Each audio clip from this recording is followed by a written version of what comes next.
Marley Coffee, un café para todos. Seguro de Auto Consorcio. Presentan Última Mirada.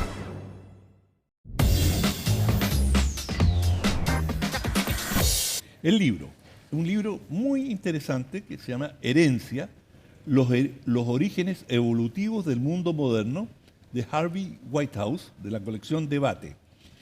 Herencia es un ensayo muy profundo. Este antropólogo ha estado trabajando durante décadas y, como muchos en su campo, tratan de ubicar un hilo conductor que explique los cambios. Y él, yo diría, sigue algunas recetas que ya hemos conocido y básicamente él hace un estudio del desarrollo de la humanidad y, por ejemplo, la acumulación de riqueza en ciertas sociedades que va permitiendo la división del trabajo, digamos, antes todos se dedicaban a cazar para comer, y de repente la agricultura. Cuando se comienzan a dominar la naturaleza, viene la agricultura y comienzan a haber excedentes, y con los excedentes de la agricultura hay personas, sacerdotes o gobernantes, que pueden dedicarse a ciertas actividades específicas que no son las de la producción, y eso a su vez genera un estallido de la creatividad. Es un libro muy, muy interesante. Y de cómo llegamos a estar aquí en esto. Exacto, y tiene un pasaje que a mí me fascinó, está muy bien desarrollado, y es la cultura de los sacrificios humanos. ¿Por qué la mayoría de las culturas antiguas sacrificaban a seres humanos, y especialmente niños? Él cita el caso de, por ejemplo, los aztecas, por ejemplo. Exactamente, maya, la construcción de un templo que cuando lo terminan, asesinan o sacrifican a 200 niños, 200 criaturas. Y hay evidencia de que esto se hizo también en Chile. Digamos, esto se vio a través de las momias, los incas. La momia del Cerro Plomo, niños que eran llevados y ofrendados a los dioses, y como se congelaron, se ha podido establecer exactamente cómo se realizó este sacrificio. Y él, bueno, el caso más bíblico, más conocido, es Abraham, sí. Y este es el criterio, la necesidad que tiene el Abraham en el momento en que Dios le ordena matar a su hijo. Y bueno, finalmente lo que dice la Biblia pero era una prueba de fe, digamos. Exacto, pero Abraham está dispuesto a hacerlo, y hay imágenes de él con el cuchillo, con el niño arrodillado. Bueno, esto es la prueba máxima de subordinación, de sometimiento. Y cómo esto fue utilizado a través de los gobernantes en aquellos tiempos para establecer la obediencia total. Y el rol, y este es te lo voy a robar. Sí, es tuyo. El rol, digamos, el fuerte del libro es el análisis de las religiones. Y cómo las religiones, ninguna en particular, sino que todas, ponen como criterio fundamental la obediencia absoluta. Y cuanto más absoluta, mayor es tu fe. ¿El libro se llama? Se llama Herencia. Ajá. Y de Harvey Whitehouse. Muy bien. Antropólogo de la Universidad de Oxford. Pásame acá. Que lo disfrutes. Tengo libro nuevo para empezar hoy día mismo. Para allá, pero siempre queda la incógnita. Sí. Oye, vamos a tu libro. El libro, mira, es un libro extraordinario, realmente extraordinario. Es decir, a mí este libro me ha impactado de manera muy especial, de Atul Gawande. Atul Gawande es un indio, hijo de inmigrantes indios, sus padres eran doctores, y el libro se llama Ser Mortal, la medicina y lo que al final importa. Y es de la Galaxia Gutenberg, la editorial. Este Atul se tituló como médico en Estados Unidos, y él comenzó a estudiar el envejecimiento de las personas y cuál es la relación que existe con la medicina. Y él, como médico, comienza por decir, mira, a nosotros nos han educado siempre que lo más importante es salvar vidas. Para eso entramos a la escuela de medicina, para eso nos formamos durante muchos años y bien, aquí estamos, y por lo tanto, nosotros somos los enemigos jurados de la muerte. Pero él dice, la muerte es algo natural, la muerte nos espera a todos.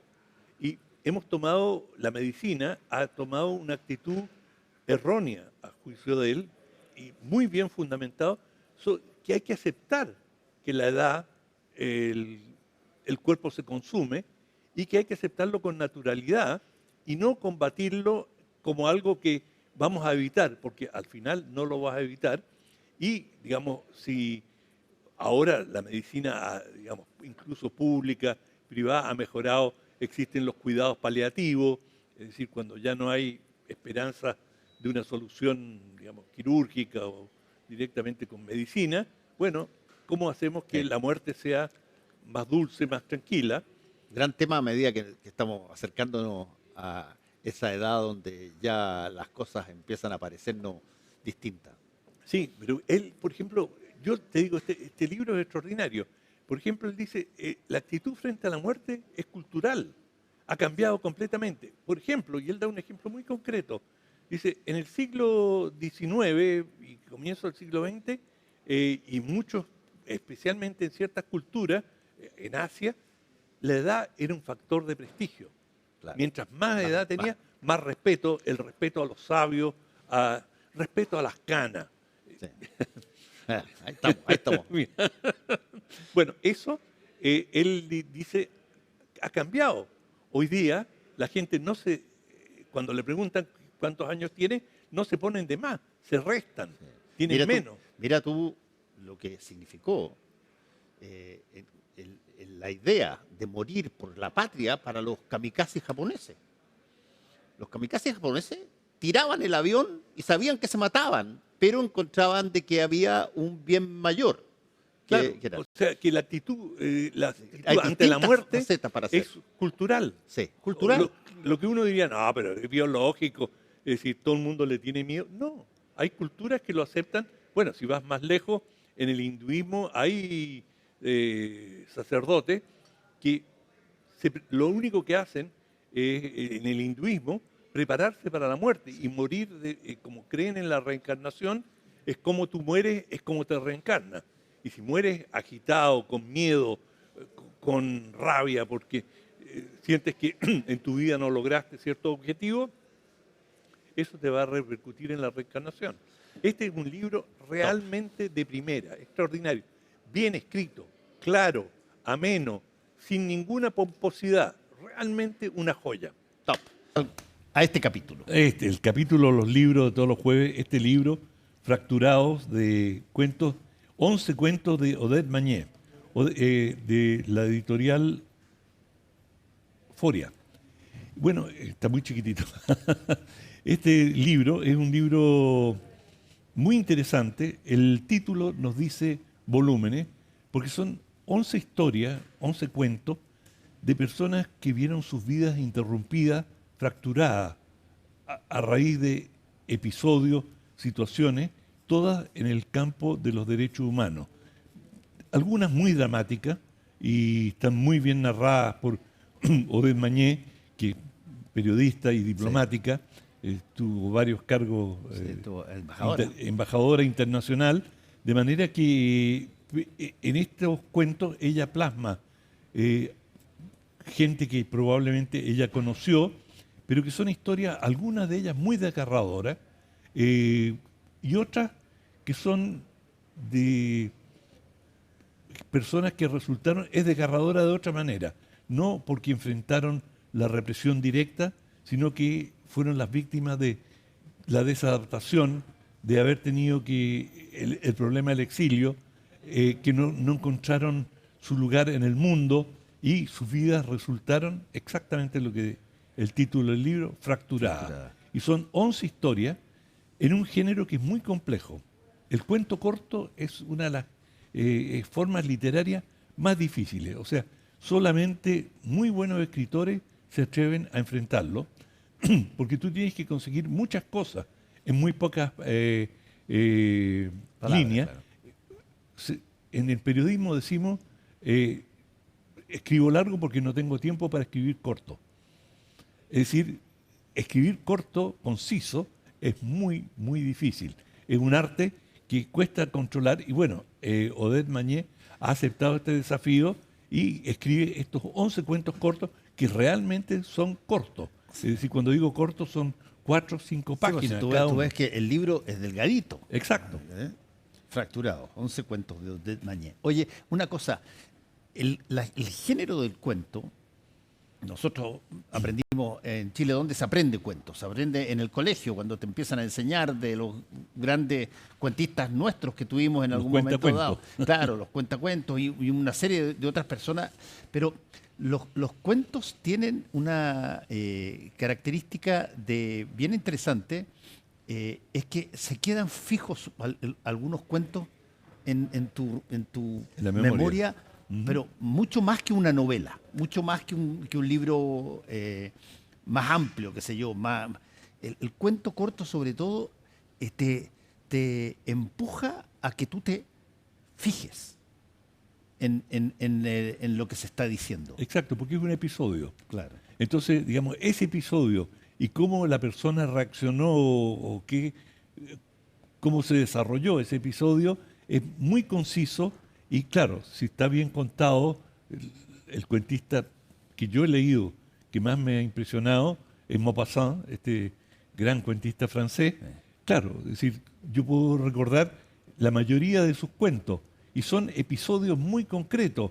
Recuerdo uno, por ejemplo, en que sube la marea y la desesperación de un individuo que corre, huyendo de la marea que está subiendo.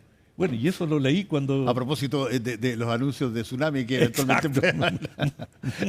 Absolutamente. Vamos con tu libro. Mira, tengo un libro extraordinario. Qué bueno. Pero extraordinario, fuera de serie. Lo recomiendo, pero sin ningún reparo, al revés.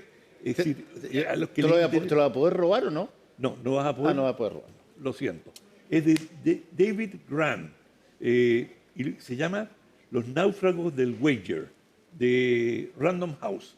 Este libro, yo había leído el original, escrito por Byron, hijo de sobrino, me parece, de Lord Byron, y el original es la narración de este marino que va y, digamos, este buque, el Wager, naufraga al cruzar el paso de Drake.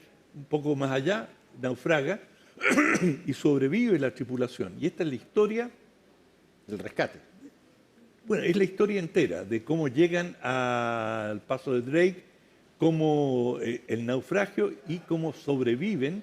Y bueno, no voy a contar, el libro es una historia conocida, pero para los que no han leído, no me voy a ahorrar un hagamos spoiler. spoilers, sí. Exacto. Sin spoilers. Pero es un libro tan bien escrito, gran, porque el libro de Byron es interesante, es fascinante, pero no tiene la profundidad o la perspectiva que tiene Grant. Es decir, para los que son amantes de los temas náuticos, esto, además de ser un libro pero extraordinariamente bien escrito, es un diccionario. Es decir, el vocabulario náutico, de cómo eran estos bergantines, estos navíos, estas goletas. Es decir, cada pieza tiene una denominación exacta y el lenguaje, es decir, cada cuerda, cada mástil tiene un nombre propio y cómo se dan las órdenes es absolutamente fascinante. Y además, el sacrificio, lo terrible que era navegar en estos buques. De hecho, en el Wager, por ejemplo, tienen, como ocurrió en la mayoría de los buques, porque esto es una flota británica que viene aquí a disputarle territorio a los españoles, y bueno, por ejemplo, el escorbuto. La enfermedad. La enfermedad que es, digamos, por... Esa enfermedad típica de piratas que uno siempre ve. Exacto, por el no consumo de cítrico, sobre todo limón, naranja, y que hace caer los dientes, es decir, provoca es decir, una muerte en vida, pero atroz, es casi equivalente a la lepra. Y esto es descrito con un detalle. Las condiciones de vida adentro de estos buques era pero algo pavoroso, o sea, era un infierno. De hecho, muchos de los tripulantes de estos buques no eran, es decir, eran el resultado de la leva, eran borrachines que los iban a esperar a la salida de las cantinas y se los llevaban y amanecían, es decir, dormían la mona y amanecían adentro de un buque. Es decir, es realmente un libro pero fascinante. Ahora, y de punta a punta, o sea, hay que leerlo. Ahora, lo que es interesante también en torno a lo que tú estás diciendo y a este libro, es que inevitablemente nosotros, como los chilenos, o Chile más bien, no los chilenos, pero Chile, ha sido escenario de montones de estas situaciones porque justamente tiene el paso de un océano a otro océano en un momento dado donde no existía el canal de Panamá y por lo tanto no podías pasar por otra manera más que por el Cabo de Hornos y ahí están todos los pasos de Drake, están todas las cosas de lo que tú estás hablando y deben haber habido muchísimos, pero muchísimas cosas parecidas, ¿no? Absolutamente. Bueno, la misma historia de Moby Dick, del cachalote, ocurre en Chiloé. O sea, esto digamos, Chile es de una perspectiva náutica y especialmente de... Moby Dick pasa en Chiloé. Sí. Se dice que Moby Dick, la gran ballena blanca. La gran ballena blanca, en realidad fue frente a la isla Mocha, que era originalmente Mocha. Y Dick era el capitán del buque que se obsesiona y entra, por así decirlo, en la pugna con este cachalote, que finalmente termina hundiendo el buque. Bueno, Mocha se transforma en Moby, lo vuelven anglo. Lo vuelven anglo, ¿sí? Entonces pasa a ser Moby Dick. Y esa es la gran historia. Y una de las grandes historias náuticas también ocurre en nuestras costas.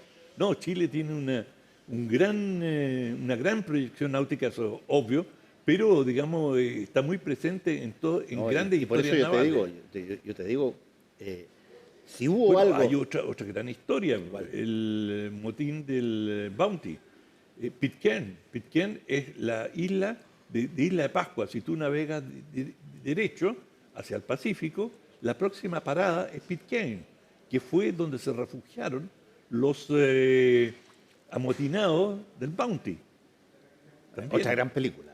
Sí, claro, y digamos, gran historia náutica y el terror, y esto también está en este libro, el terror que tienen los marineros, la marina inglesa, era de una severidad absoluta. Es decir, tú le levantabas una ceja a un capitán y eso si el capitán decía esto es motín, la palabra motín era sinónimo de horca inmediatamente. Es decir, ibas al cadalso. Es que debe haber pocas cosas, estoy hablando de esa época donde no tenías comunicaciones como acá, internet y qué sé yo, que allá, pero debe haber pocas cosas más complejas en esa época, en un barco lleno de gente que está obligada a estar junta y lidiar en condiciones paupérrimas y con situaciones que hay allá, el que mantener a la gente de alguna manera ordenada. No, ¿y qué gente? O sea, muchos de estos eran convictos. Claro, eran convictos. Es decir, están castigados siendo marinos. Exacto. O sea, ¿quieres salir de la cárcel antes? Bueno, te embarcamos. Ya. O personajes que reclutaban al salir de los bares borrachines. Ya, da el nombre. Los náufragos del Wager. De David Grant, de Random House. Gran libro. A los que les interesen los temas náuticos y historia de Chile, no se lo pierdan. Extraordinarios. Muchas gracias, Raúl Sor. Y a todos ustedes, muchas gracias. Nos encontramos el próximo lunes. Que le vaya muy bien.